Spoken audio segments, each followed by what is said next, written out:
Blockages రాకుండా నియంత్రించడానికి మనం ఎటువంటి జాగ్రత్తలు తీసుకోవాలి అనేది చూద్దాం. సో ప్రధానంగా మనము పాటించే ఆహార విహారాల్లో మార్పుల వల్ల మనకి గుండెపోటు అనేది రావడం జరుగుతుంది. మళ్ళీ ఒకసారి వచ్చిన తర్వాత వీటిని మనము నివారించకపోవడం వల్ల మళ్ళీ వచ్చే ఛాన్సెస్ ఉంటాయి.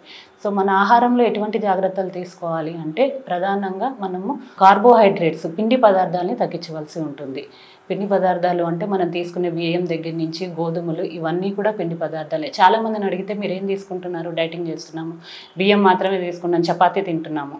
ఈ రెండు కూడా వద్దండి. బియ్యము క్వాంటిటీ తక్కువ తీసుకోండి. 1 కప్పు రైస్ తీసుకుంటే 2 కప్పులు పప్పు కూర అనేది ఎక్కువగా తీసుకోండి. అదేవిధంగా చాలామంది చపాతీ తీసుకుంటున్నాం మాకేంది కాదు, చపాతీలో కూడా కార్బోహైడ్రేట్స్ ఎక్కువే ఉంటాయి. సో ఈ కార్బోహైడ్రేట్స్ ఎక్కువగా తీసుకోవడం వల్ల ఇవి శరీరంలో మళ్ళీ ఇవే ఫ్యాట్గా కన్వర్ట్ అయ్యి మళ్ళీ బ్లాకేజెస్ వచ్చే అవకాశాలు ఉంటాయి. సో వీలైనంత వరకు షుగర్స్, కార్బోహైడ్రేట్స్ తగ్గించి తీసుకోండి. దీంతోపాటు ప్రోటీన్ అనేది ఎక్కువ తీసుకోవాల్సి ఉంటుంది.